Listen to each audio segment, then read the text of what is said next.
बिस्मिल्लाहिर्रहमानिर्रहीम। अस्सलाम वालेकुम। सऊदी अरब से एक ऐसा घिनौना जुर्म जो कई साल तक जारी रहा, और ये भी हैरानी है कि ये जुर्म चलता रहा लेकिन सऊदी निज़ाम में इसकी कोई पकड़ ना हो सकी।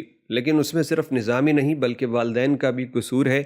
आज की ये वीडियो मुकम्मल देखिएगा, और ख़ास तौर पे जो वालदैन हैं या जो बड़े बहन भाई हैं उनके लिए एक अहम पैगाम होगा इस वीडियो में। आप चाहें तो देख के अपने छोटे अपने बहन भाइयों या औलाद को आप फ़ायदा आप पहुंचा सकते हैं। तो स्टोरी शुरू करते हैं जो कि हमारे साथ शेयर की है सऊदी पब्लिक प्रोसिक्यूटर के साबिक इंस्पेक्टर वलीद अल हसन ने, जिनके मुतालिक हम बता चुके हैं कि एक लंबी सीरीज़ आ रही है और इनके बयान किए हुए सच्चे वाक़यात हम आपको बतलाएंगे। इन्होंने बताया कि एक सऊदी लड़का जिसकी उम्र 17 साल है, उसको एक 40 साला दूसरे सऊदी मर्द ने ज़बरदस्ती उसको रेप किया और फिर उसकी वीडियोज़ और तस्वीर बनाई और उसको कहा कि अगर तुमने किसी को बतलाया तो मैं ये लीक कर दूंगा। वो लड़का जो 17 साल की उम्र का है, उसको इतनी समझ बूझ नहीं है, वो उससे ब्लैकमेल हो जाता है और फिर इसी वीडियो और तस्वीर के बलबूते पे वो उस लड़के को मुसलसल ब्लैकमेल करता रहता है और उसके साथ वो ज़्यादती करता रहता है। यानी एक मर्द दूसरे मर्द के साथ ये मकरूह लूती फेल कर रहा है। अब इसको कई साल बीत गए। अब वो बच्चा ना तो अपने माँ बाप को बता सकता है और ना ही उसका कोई ऐसा दोस्त है जिसके पास वो ये बात कर सके। वो डरा हुआ है, सहमा है। सोसाइटी के अंदर जो सेक्स एजुकेशन पे लोग फ़ौरन से तलवारें निकाल लेते हैं कि ये बात नहीं होनी चाहिए, उस किस्म का रवाज नहीं था। सऊदी अरब है। अगर ये होता, अगर माँ बाप फ्रैंक होते, हौसला अफजाई की होती, तो वो अपने माँ बाप को पहले ही दिन बता के इस अजाब से निजात हासिल कर सकता था।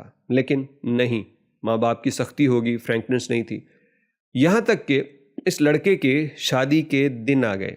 ये लड़का उस सऊदी मर्द के पास जाता और कहता है कि देखो, अब मैं ये सब ख़त्म करना चाहता हूँ, मेरी शादी करीब आ चुकी है, लिहाजा तुम मुझे अब मज़ीद ब्लैकमेल ना करो। वो सऊदी इसकी बात नहीं मानता, बल्कि जब इसकी शादी हो जाती है तो वो इससे इंसिस्ट करने लगता है कि मुझे अपनी बीवी से मिलवाओ। वो उससे बड़ा लड़ता झगड़ता है कि तुम कैसी बातें कर रहे हो, मेरी इज़्ज़त है, मेरी बीवी है, तो मैं उसे किस तरह तुम्हारे सामने ला सकता हूँ। लेकिन ये सऊदी कहता है कि अगर तुम ऐसा नहीं करोगे तो अपनी वीडियोज़, अपनी तस्वीर, वो सब कुछ देख लो, अब तो मेरे पास और भी बड़ी सारी वीडियोज़ हैं। तो ये बंदा ना, कोई ऑप्शन इसके पास बचती नहीं है। इसने एक दिन उस सऊदी से कहा कि तुम आ जाओ मेरे घर, मैं तुम्हें अपनी बीवी पेश करता हूँ, वो भी रज़ामंद है, तो मैं तुम्हें देता हूँ, बस तुम किसी को बताना नहीं। तो उसने कहा ठीक है, मैं नहीं बताऊँगा। तो इसने उस ज़्यादती करने वाले सऊदी को अपने घर बुला लिया और जैसे ही वो उसके घर में दाखिल हुआ, उसके पास एक असलहा था, फायर किया और इसको मौत के घाट उतार दिया और बाद में इसकी लाश को जला डाला। पुलिस आई, तहकीकात हुई, पता चला कि इसी ने उस जो एक उम्र रसीदा शख्स था उसको कत्ल किया। और बाद में सारी स्टोरी उसने बयान कर दी कि ये मुझे कई सालों तक जिनसी ज़्यादती का निशाना बनाता रहा और मैं ब्लैकमेल था जो इसके पास वीडियोज़ और तस्वीर थीं। फिर उसके बाद इदारे ज़ाहिरी बात है कार्रवाई करेंगे, लेकिन इस शख्स को इस पे सज़ाए मौत तो नहीं होगी, क्योंकि जिसकी वजह से इसने कत्ल किया वो जुर्म भी सऊदी अरब के अंदर और इस्लामी तौर पे घिनौना जुर्म है। तो ऐसे बंदों की सज़ा तो यही होनी चाहिए, लेकिन रियासत तय करे, उनको सज़ा दे, कोई भी खुद से नहीं कर सकता। तो वलीद अल हसन ने इस पूरे प्रोग्राम में बताया कि ये एक ऐसा कत्ल था जिसके पूरी तफ्तीश करने के बाद हम भी बड़े अफसरदा थे कि कैसा मामला, इतने साल तक एक बच्चे के साथ ज़्यादती होती रही और वो किसी को ना बतला सका। तो ये एक सच्ची कहानी है सऊदी अरब में।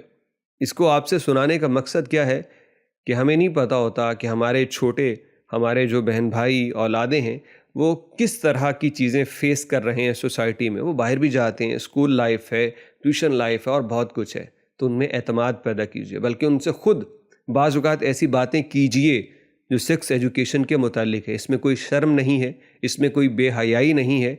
अगर इतना ही मसला है तो बेटी माँ वो दोनों करें, बाप और बेटा दोनों आपस में बातें करें, ताकि आपके बच्चे और आपके जो छोटे छोटे आपकी नस्ल है वो महफूज रह सके।